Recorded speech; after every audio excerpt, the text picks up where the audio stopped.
When I discovered She-Ra, it was like a revelation. The characters, the story, the art style, I was just blown away. It was like my inner child just went crazy. But while my inner 8-year-old just loved this show, I started realizing that this isn't just a good kids show, this is a good show, period. Why haven't I heard about this show before? Like, what rock have I been living under? And why are there only 7 episodes in season 2? This is important, guys. Where is the climax?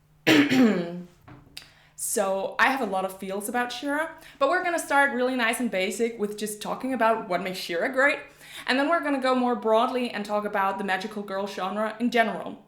So, spoilers! Adoy. She-Ra is a story about Adora, who is a soldier for the Horde, and the Horde's enemy is a rebellion consisting of princesses. And you can't help but think, how can they be a rebellion when they consist of, like, most of the planet, and they are the original inhabitants? Whatever. So Adora one day discovers a sword that has weird magical messages for her, and meanwhile, this Princess Glimmer and her best friend Sokka, Bo, also discover the sword.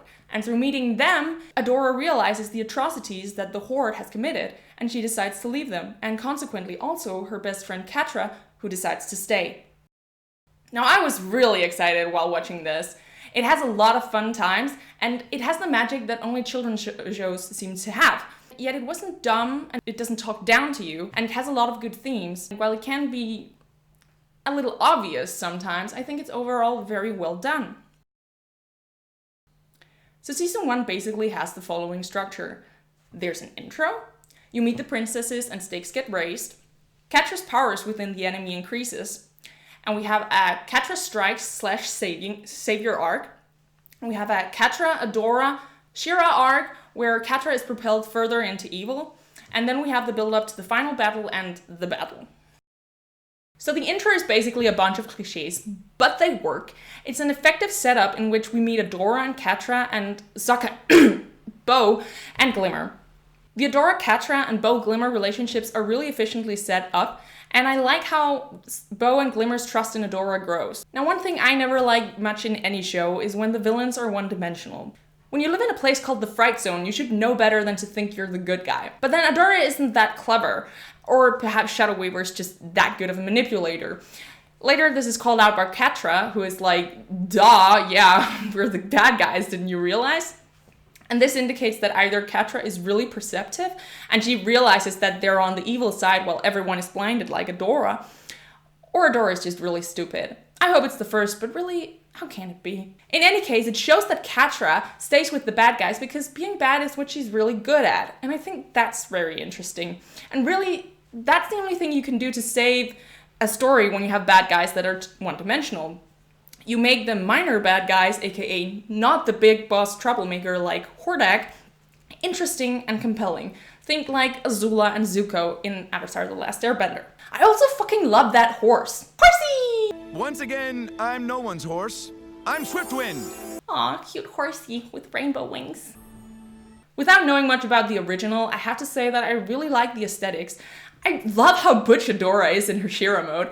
It makes sense to me that whoever carries the Sword of Power would look like this, no matter whether they're a man or woman. Of course, I get why some people are bummed out about this. It's more fun to watch someone pretty kick-ass in high heels, right? But this is fun in another way.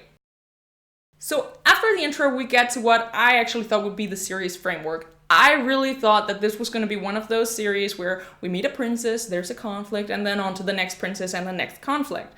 And luckily, that's not what it turns out to be, but I think that this expectation really tainted my perception of Perfuma's episode.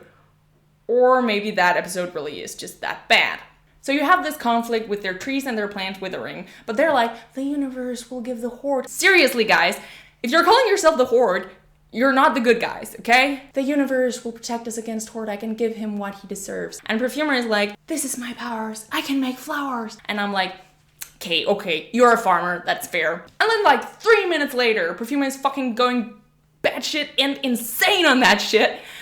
And this is the problem with this episode, it's really rushed considering that it actually has a bit of a larger conflict compared to the other episodes. So you can't contain the plot properly within the episode. And so the change that comes over Perfumer and her people seems rushed and feels unjustified. In comparison, Mermista helps She-Ra, but she's like meh about it, so that feels a little bit more believable.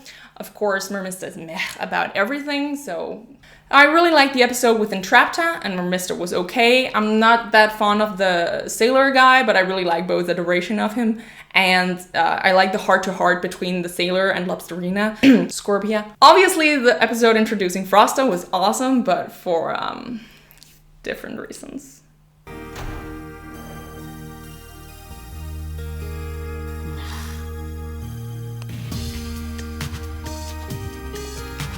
However, when Frosta later randomly just joins the final battle, that's also rushed. So Catra strikes, and She-Ra and the princesses go to save Bow and Glimmer. We have a build-up to the final battle, and then the final battle, and BAM! That's season 1. That final battle is a bit disappointing. Shouldn't all the princesses be weak in it because Entrapta has meddled with the magic stones? But then, oh well, it's a kid show, we can't really expect consequences, right? Or could we? Second season is weird. Or at least it ends weirdly. It feels like the third act is missing. The story is really great, especially with Entrapta becoming more immersed with the enemies and more involved with Hordak. I'm just sad that the manipulation of Entrapta wasn't better. I still feel like I don't get why she's staying where she is, besides science. Like, can't she figure out it's kind of problematic to fuck over the planet? Can she figure out that her friends thought she was dead and that's why they left her? But then I guess that's the point. She doesn't actually really care about her friends. She only cares for her experiments and her science. Which is why I think Entrapta is going to be the ultimate bad guy. I mean, the intro says it all, guys, right? Just play it backwards. The problem with the current setup is that Entrapta is painted as aloof, not uncaring, and she's socially awkward, but still clever and able to observe other people's actions. It feels unauthentic that she just turns around and helps Catra so easily, and sends killer bots after her old friends who supposedly left her. Aside from that, second season continues strong with its character development, especially with Catra and Adora.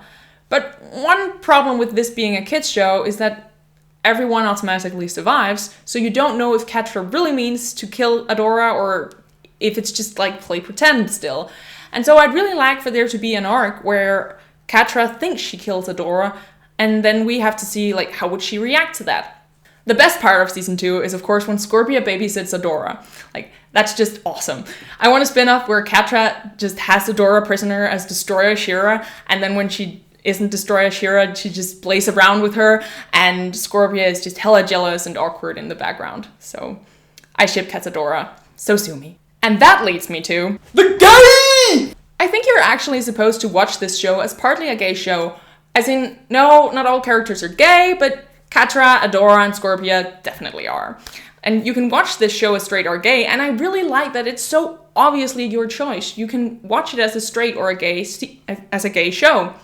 The gayness is partly confirmed with the dance in season 1, but especially with the Scorpia Fort episode, where Scorpia is just really worrying about what Catra thinks of her. And of course, in the north, when Scorpia calls Adora Catra's ex-best friend. The dance sequence and that whole mouse after cat thing actually really gave me the magical girl flashback thrills. Like, this is the love interest villain dance, It's Ichigo versus Kishu in Mew Mew. It's Amo versus Ichigo in Shukuchara. It's Hator and Will in the Witch TV show. It's Sailor Moon and Tuxedo Mask. And a more mainstream example, but non-magical girl example, would be Rei and Kylo Ren. The list goes on. Actually, how do we even talk about She-Ra without talking about the magical girl genre? Yeah, this is a reboot of She-Ra, but it's also a magical girl show. And I've watched a lot of those. Actually, when I was between 8 and 11 years old, that was what I played all the time. I wanted to be a magical girl. I wanted to have magical powers and save the world and have my own transformation sequence.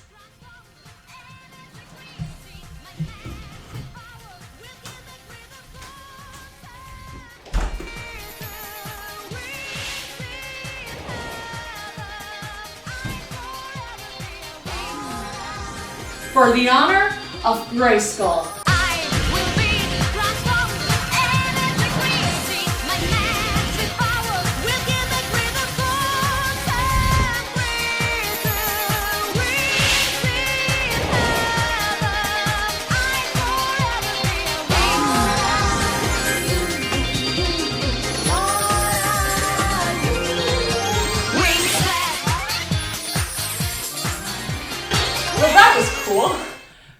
actually wanted to show you is right over here. So why don't we just go there?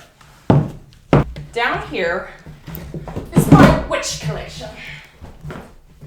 You'll notice that there are enough numbers here to span my entire pre-adolescence.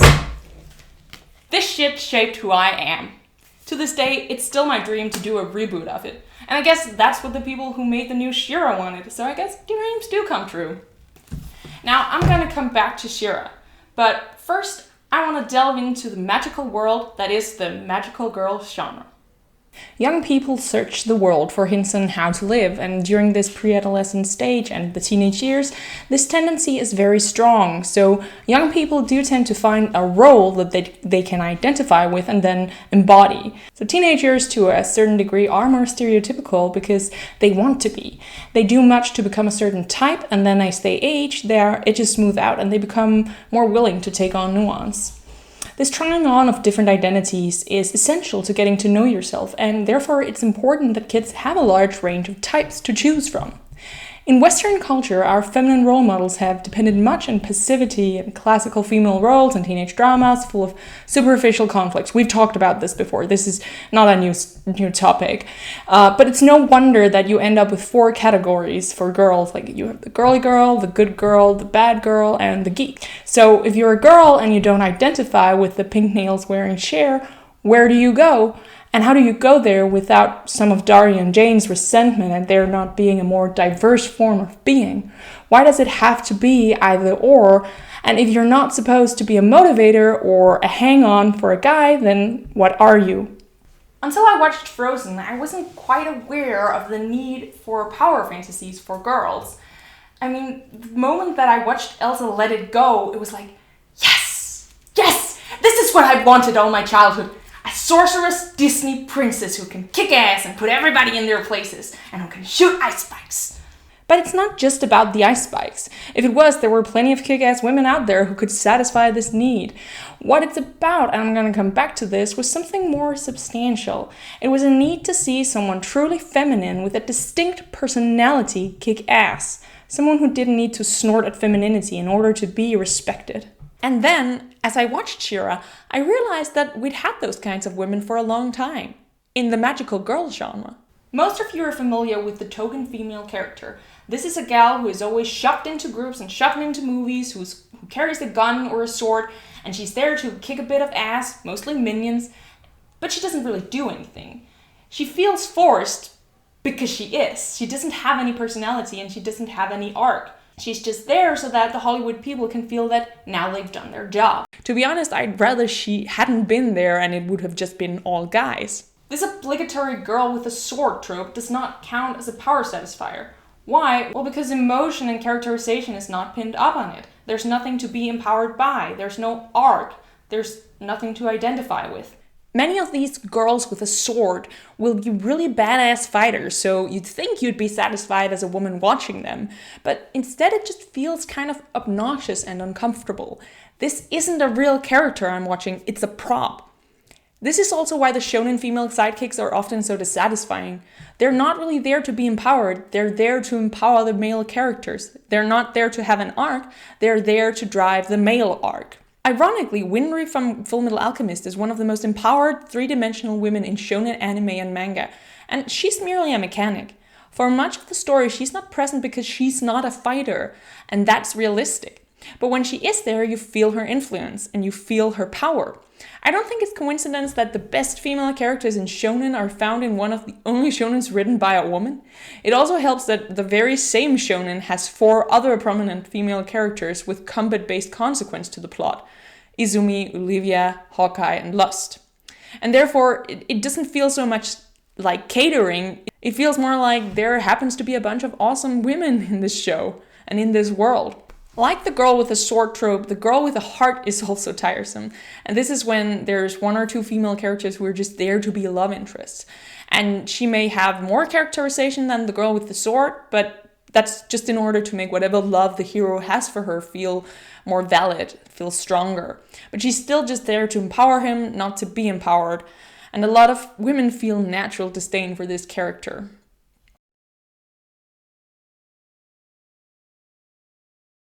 As I watched Shira, a lot of these thoughts came back to me, and I realized just how empowering magical girl series are. They're often berated for being kind of dumb and romance focused, but like, it's for young girls. Young girls are interested in romance. Why does that make it dumb? Why is that such a horrible thing? As long as the romance is well written, how can it bother you? The magical girl genre is about more than just romance. It's mainly about friendship. It's about having magical powers and using them responsibly. It's about duty to the world. It's about redeeming evil characters, often through the force of the main characters, if not the main character. So one of my favorite things when I was a child was to read the Witch comic. And when I heard that it was going to be made into a TV show, I went insane. But what was it about this comic that made me feel so empowered and so understood and so full of love for this story? The reason magical girl shows are so fun isn't because they're silly. It's because for the most part, it takes its main characters seriously, which in this case means it takes its female characters seriously, unlike stuff like Naruto and Bleach. Witch and the magical girls shows, however, are about the girls. They're empowering because you have a group of girls only, so you kind of have to have characterization for them. They have to have personalities, they have to have arcs, otherwise you have a hell of a boring story. So it's much more interesting to watch. And there's romance, but romance is a part of life. Why is that not a human thing instead of viewed as a girl thing? I always find it so strange how some stories so obviously forgo love in its plots, as if saying, nah, we're not touching that shit. Oh, Pikachu, wouldn't a loveless life be dry and not worth living? Eh? You're from a show in which love is only ever hinted at and you don't even get a love interest?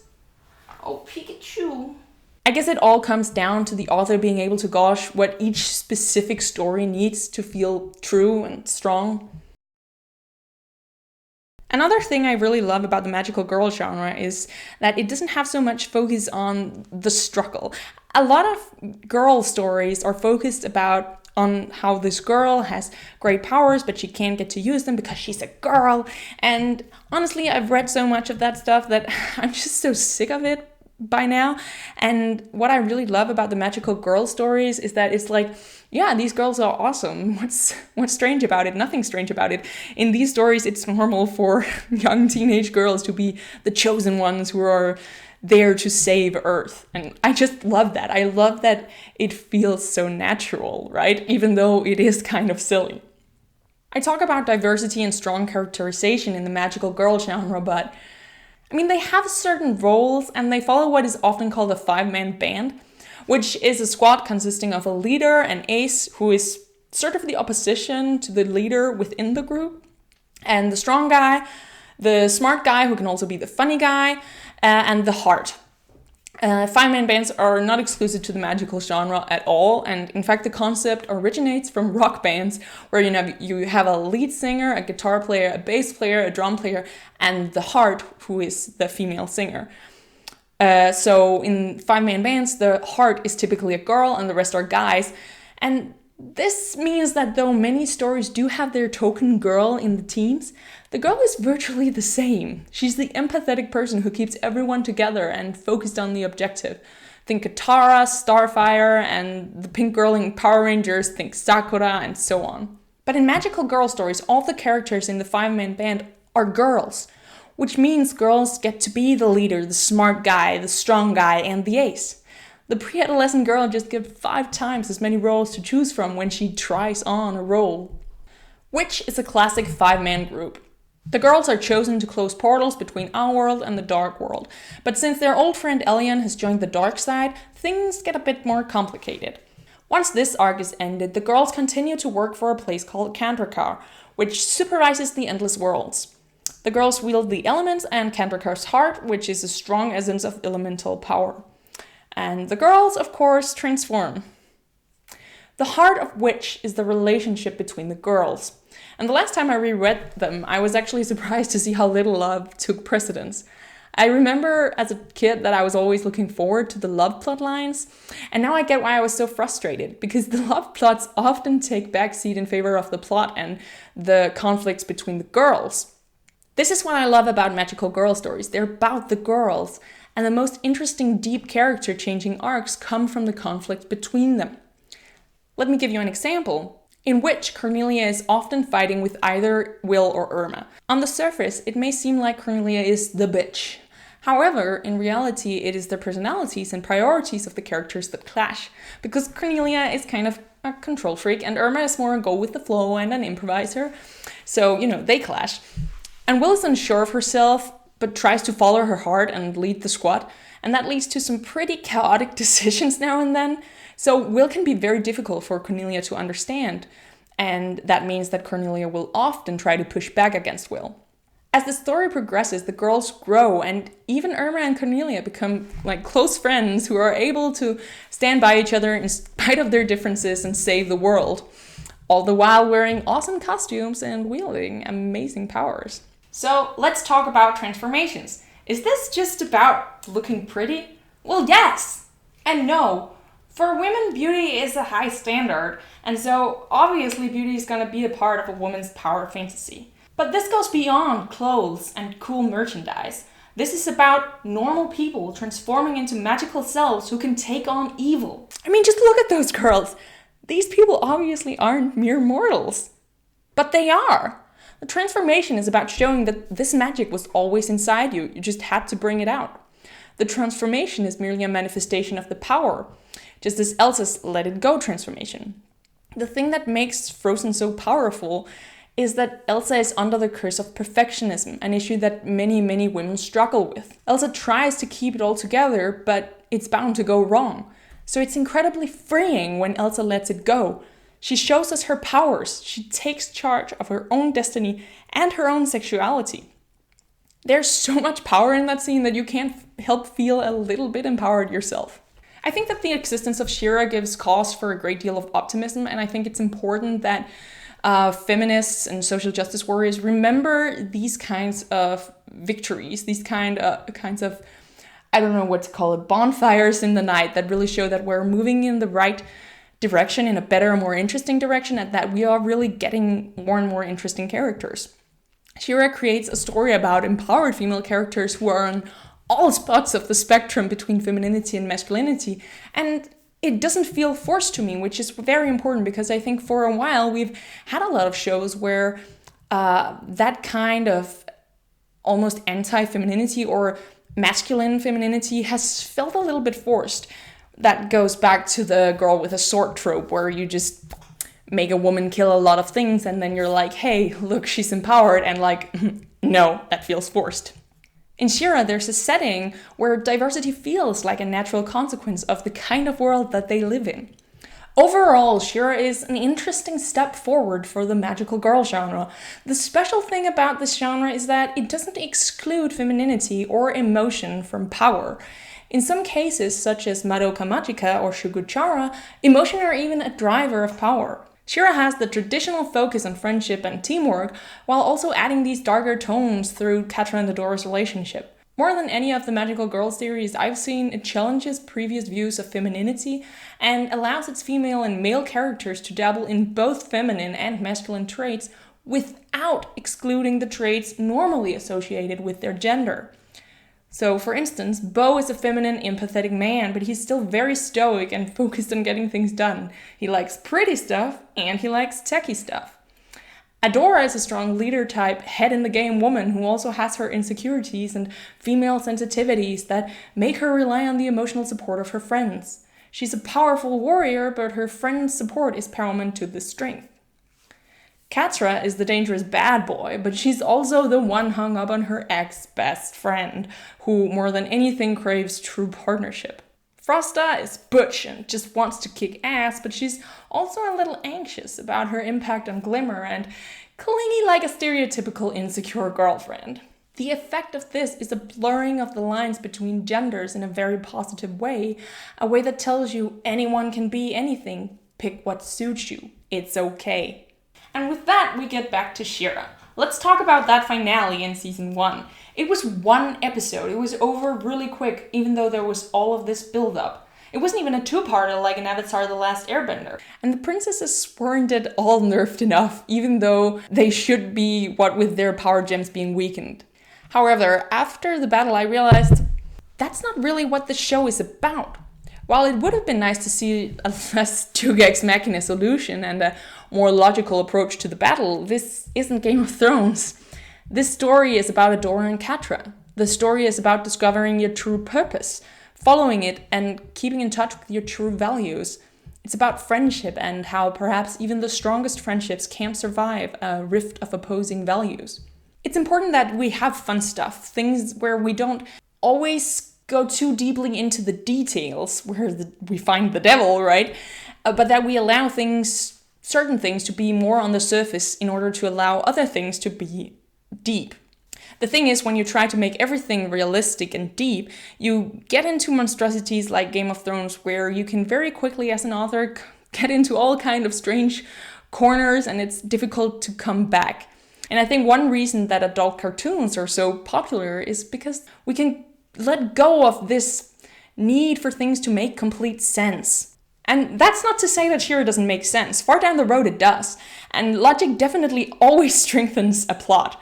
However, there are magical haywire elements to this world that you kind of just have to accept. And when you do, the magic begins. This story is very inclusive, one attempting to have as much diversity as possible in its cast, and I think it does so very well without shoving things down your throat. The cast is different from how we usually see the group dynamics. So you may expect Adora to be the leader, but she only is on the battlefield. The real leader of the group is Glimmer. She-Ra is the tough guy, while Bo is the smart guy, and you guessed it, from his outfit, the heart. So we actually have a male heart. I love that he's the one who talks up the others when they feel down, and he's the one who keeps up spirits and holds the group together. I also love that it in no way feels like he's the weak one, even though he doesn't have powers.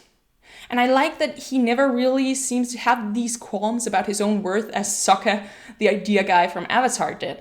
Even when he doubts his skills as an inventor in season 2, he doesn't feel that he's bad or worthless. I do have an issue though with Bo being both the hard and the smart guy. It leaves the princesses just being these powers and personalities without contributing much more than brute force and magic. Except for the boat guy, the men are all quite intelligent idea makers. It makes sense that Bo's fathers would be this way since he is, but it's problematic that almost all the male characters are presented as idea makers, the ones to come up with plans, while the princesses are just kind of fun and quirky and they spew powers in the face of enemies and that's how they solve their problems. And I mean, yes, Glimmer and Adora do come up with plans, but often these plans are not carefully thought out and they're a bit in your face. And this is countered a bit in the D&D episode where Adora keeps pushing for a better plan, but then they just throw the plans totally out the window, so that goes nowhere. I kind of get that when you have the concept of magical princesses, you have to give the tech stuff to the guys, but doesn't that play into some unfortunate gender roles? Especially when this show is trying to show that anyone can be anything. And yes, we have entrapped her, and to be fair, Catra is also quite good at coming up with plans.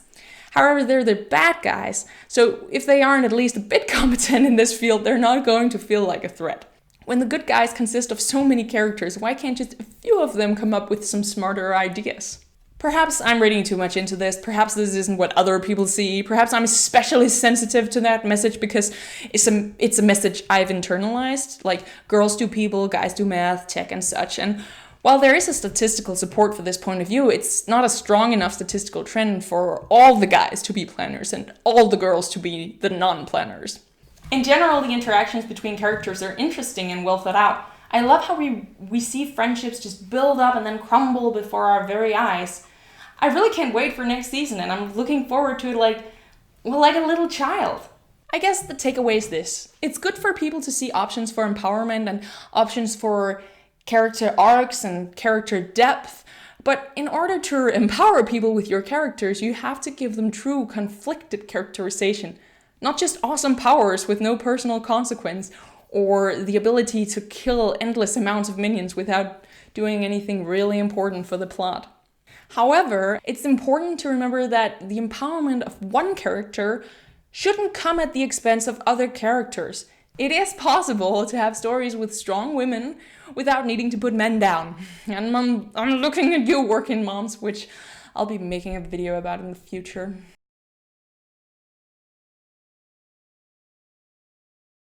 Thank you for watching this video. It's my first attempt at this kind of essayist form, but I'll be making more of these kinds of videos. If you liked it, please subscribe and like the video, and of course tell me your opinion on the magical girl genre and where you'd like to see it go next. My personal dream? A magical girl team consisting of grandmas.